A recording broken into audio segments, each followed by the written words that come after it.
Hello guys, welcome to डमरू classes. आज की वीडियो में हम लोग बात करेंगे 13 स्टारलिंक मिशन के बारे में।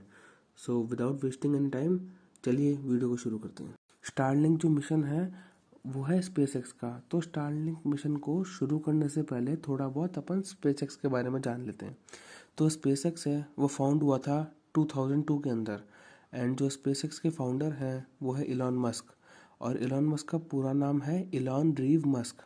एंड वो सेकंड रिचेस्ट मैन है इस प्लैनेट पे, जिन्होंने रिसेंटली बिल गेट्स को पीछे किया है। इलॉन मस्क का जन्म 28 जून 1971 को हुआ था। इलॉन मस्क की जो मदर है वो कैनेडियन है और उनके जो फादर हैं वो साउथ अफ्रीकन हैं। और प्रिटोरिया एक जगह है साउथ अफ्रीका के अंदर जहाँ पे वो बड़े हुए हैं। प्रिटोरिया में उन्होंने यूनिवर्सिटी ऑफ प्रिटोरिया में अपनी पढ़ाई करी। उसके बाद वो कनाडा चले गए। जब वो 17 ईयर्स के थे तो उन्होंने क्वींस यूनिवर्सिटी अटेंड करी, जहाँ से उनको ट्रांसफ़र कर दिया गया यूनिवर्सिटी ऑफ पेनिसिल्वेनिया में। 2 साल बाद उन्होंने अपनी डुअल बैचलर्स डिग्री कंप्लीट करी इकोनॉमिक्स में एंड फिजिक्स में। बाद में 1995 में वो कैलिफोर्निया चले गए अपनी पीएचडी करने के लिए, जहाँ उन्होंने अपनी पीएचडी के लिए एडमिशन लिया स्टैनफोर्ड यूनिवर्सिटी में। पर वहाँ से उन्होंने ड्रॉप आउट ले लिया 2 दिन बाद ही, क्योंकि उनको उसमें इंटरेस्ट नहीं था, उनको बिजनेस करना था। क्योंकि वो वैसे भी बहुत बड़े बिजनेस मैग्नेट हैं, तो उसके बारे में अपन और जानते हैं आगे। पहले आपको थोड़ा बहुत ब्रीफ बता देते हैं एक बार इलॉन मस्क की कंपनीज के बारे में। तो इलॉन मस्क ने सबसे पहले जिप2 फाउंड करी थी। उसके बाद उन्होंने x.com फाइंड करी, पेपल कंपनी, बहुत बड़ी बड़ी कंपनीज फाइंड की हैं इन्होंने। उसके बाद उन्होंने स्पेसएक्स को फाउंड कर ही लिया था 2002 में। जैसा कि मैंने आपको बताया, स्पेसएक्स जो है वो एक एरोस्पेस कंपनी, मैन्युफैक्चरिंग कंपनी है and space transport services company है ये। उसके सीईओ भी यही है और लीड डिज़ाइनर भी यही है। इन्होंने टेस्ला मोटर्स को भी ज्वाइन किया। टेस्ला एक इलेक्ट्रिक व्हीकल मैन्युफैक्चरिंग कंपनी है जिसको उन्होंने 2004 में ज्वाइन किया। Open AI, hyperloop, solar city and बहुत बड़ी बड़ी कंपनीज के ये सीईओ हैं। और ये आपको बता दें कि दिन में 18 आवर्स वर्क करते हैं, 14 आवर्स वर्क करते हैं। एंड ये बहुत मेहनती हैं। जैसे आपको इलॉन मस्क के बारे में ये भी बता दें कि इलॉन मस्क का एक मिशन है जो उनका ड्रीम है कि उनको मार्स पर भी लाइफ चाहिए। जैसे अपने अर्थ पे है वैसे भी उनको मार्स पर भी लाइफ चाहिए। और वो उसके लिए डेली कोशिश कर रहे हैं कि मतलब 2050 तक वो चाहते हैं।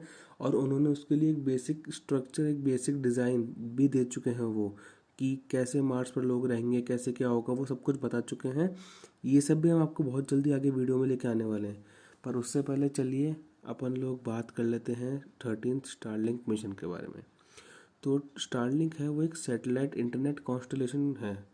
मतलब ये बहुत सारी सैटेलाइट्स को स्पेस में भेजेंगे जिससे वो पूरे वर्ल्ड में इंटरनेट को एक्सेस कर पाएंगे, पूरे वर्ल्ड में इंटरनेट को फैलाएंगे। देखिए आप कितनी हाई सोच है इनकी।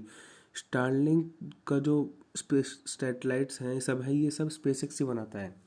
स्पेसएक्स ने स्टारलिंक मिशन को सक्सेसफुली लॉन्च कर दिया है। वैसे इस मिशन को वो 4 बार अबॉर्ट भी कर चुके हैं। अबॉर्ट मतलब वो डिले भी कर चुके हैं या इसको पोस्टपोन भी कर चुके हैं, क्योंकि बैड वेदर के कारण उनको नहीं, बैड वेदर के चक्कर में उन्होंने इसको अबॉर्ट कर दिया था। और स्पेसएक्स का सबसे सक्सेसफुल रॉकेट जो है वो है फैल्कन 9 रॉकेट। स्पेसएक्स का सबसे सक्सेसफुल रॉकेट है ये। और जो लेटेस्ट स्टारलिंक मिशन जो हुआ है अभी रिसेंटली, उसमें 60 सैटेलाइट्स हैं जो स्पेस में गई हैं। और वो 60 सैटेलाइट्स जाके 700 ऑलरेडी सैटेलाइट्स जो वो पहले भेज चुके हैं पहले स्टारलिंक मिशंस में, 12 पहले के 12 स्टारलिंक मिशनों में, उसको वो ज्वाइन करेंगे। 60 सैटेलाइट्स जो अभी जा रही हैं उन 700 सैटेलाइट्स को ज्वाइन करेंगे स्पेस में जाके। तो उस अभी इनका ये मिशन ख़त्म नहीं हुआ है, ये अभी और सैटेलाइट्स बनाएंगे और भेजेंगे जिससे वो पूरे वर्ल्ड में इंटरनेट एक्सेस करा पाएंगे। एक मतलब पूरा वर्ल्ड इनके ऊपर हो जाएगा आपकी, मतलब मोस्टली जितने भी इंटरनेट प्रोवाइडर्स हैं, सर्विस प्रोवाइडर्स हैं, वो सबको इनसे ही नेट लेना पड़ेगा। आप देख रहे हैं कितनी हाई थिंकिंग के हैं ये।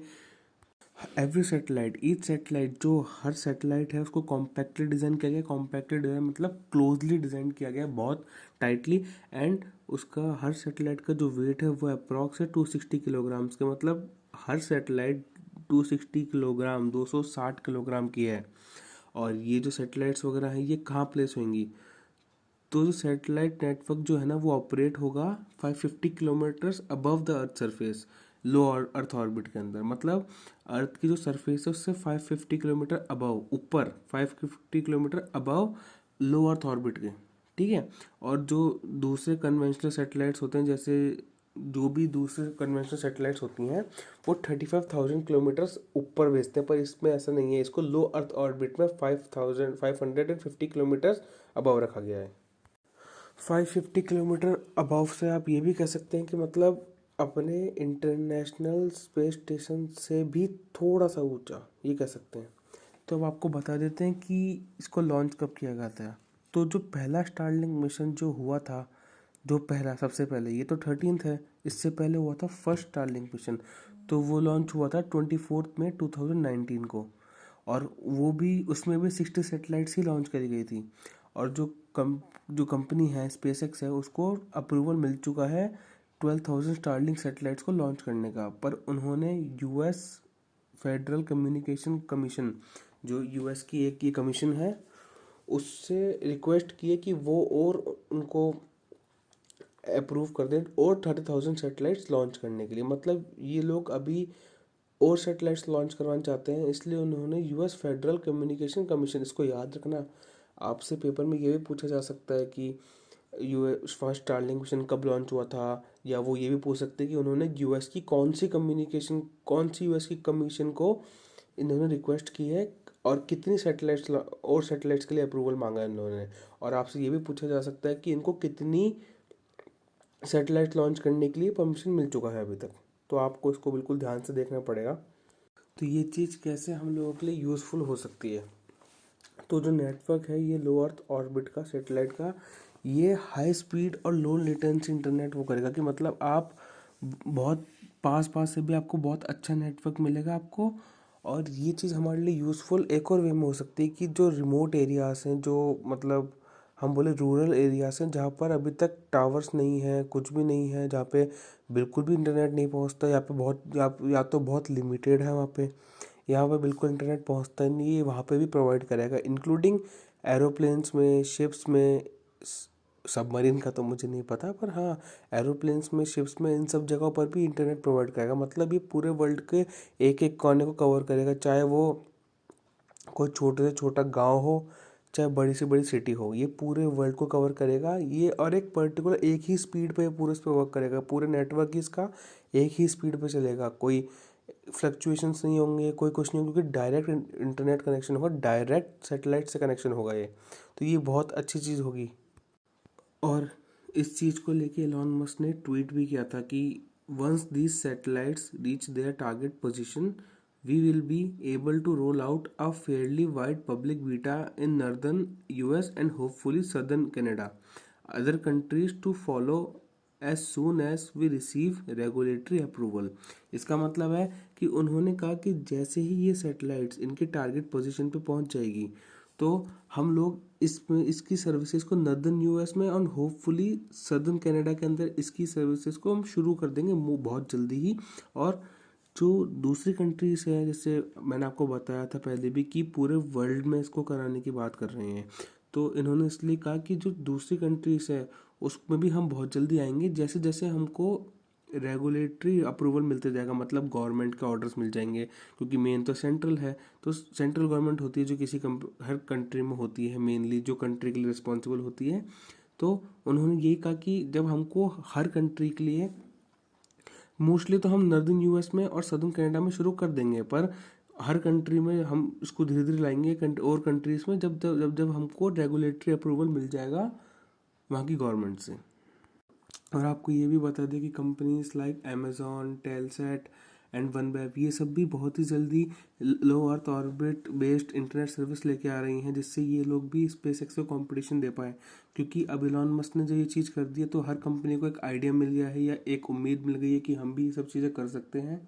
तो इसलिए ये लोग भी बहुत जल्दी लेके आ रहे हैं। और रिसेंटली अमेजोन को एक प्रोजेक्ट है अमेजोन का कुइपर, उसके लिए उसको अप्रूव मिल चुका है यूनाइटेड स्टेट्स की federation for communication and commission से, जिसमें वो 3,236 सैटेलाइट्स को लो अर्थ ऑर्बिट में भेजेंगे।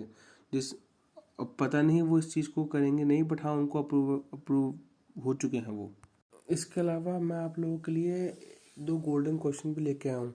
आपको हमारी बर्निंग सीरीज़ के अंदर हमेशा दो गोल्डन क्वेश्चन मिलेंगे हर न्यूज़ के बाद, जो आपके लिए बहुत इंपॉर्टेंट होंगे या आपके बेसिक कॉन्सेप्ट से रिलेटेड होंगे। अगर आपने पूरी वीडियो को ढंग से देखा होगा तो आपको ये दोनों क्वेश्चन का आंसर बहुत आराम से आ जाएंगे। नहीं तो अगर आपको नहीं भी आते हैं तो आपको कोई प्रॉब्लम वाली बात नहीं है। आपको हर बर्निंग का जो अगला वीडियो आएगा या कोई भी वीडियो आएगा उसमें आपको इसके आंसर मिलेंगे विद प्रॉपर एक्सप्लेनेशन। तो पहला गोल्डन क्वेश्चन ये है, which of the following countries do not have their own navigation system technology. मतलब कौन इनमें से कौन सी कंट्री ऐसी है, कौन सा देश ऐसा है जिसकी खुद की नेविगेशन सिस्टम टेक्नोलॉजी नहीं है, मतलब खुद की नेविगेशन सिस्टम टेक्नोलॉजी नहीं है उनकी। तो आपके जो ऑप्शन है वो है यूनाइटेड किंगडम या यूके, यूएस, चाइना या रशिया। तो इन चारों कंट्रीज में से आपको ये बताना है कि कौन सी कंट्री है जिसका खुद का नेविगेशन सिस्टम टेक्नोलॉजी उसके पास नहीं है। इसका आंसर आपको हमको कमेंट में देना है। और जो दूसरा गोल्डन क्वेश्चन है आपके पास वो है, कोई एक सैटेलाइट है तो वो जियो स्टेशनरी ऑर्बिट में कब मानी जाती है, कि a satellite is said to be in geostationary orbit when. तो उसका पहला ऑप्शन है आपके पास when the orbit is geosynchronous, जब ऑर्बिट जियो सिंक्रोनस हो। सेकेंड ऑप्शन है आपके पास when the orbit is circular, जब ऑर्बिट आपका सर्कुलर हो।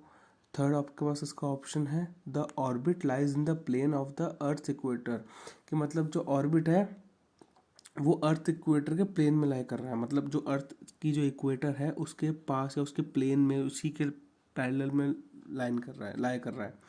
या फोर्थ जो आपके पास ऑप्शन है वो है the orbit is at an altitude of 36,000 kilometre, मतलब जो अर्थ का ऑर्बिट है वो 36,000 किलोमीटर्स के एल्टीट्यूड पे है। ठीक है, तो आपके पास इसके लिए चार ऑप्शन भी दिए हुए हैं आपको, ए 1 2 एंड 3, सेकंड ऑप्शन है 1 3 एंड 4, थर्ड ऑप्शन है 2 एंड 4, और जो फोर्थ ऑप्शन है आपके पास वो है ऑल ऑफ द अबव।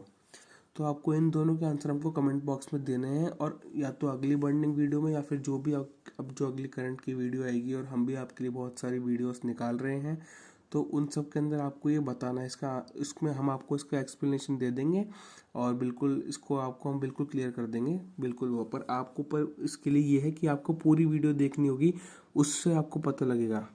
और by this we come to the end of this video, और आपके लिए बहुत ही मोस्ट इम्पॉर्टेंट चीज़ें हम लाते रहेंगे आगे भी। So if you like this video please like, subscribe, share.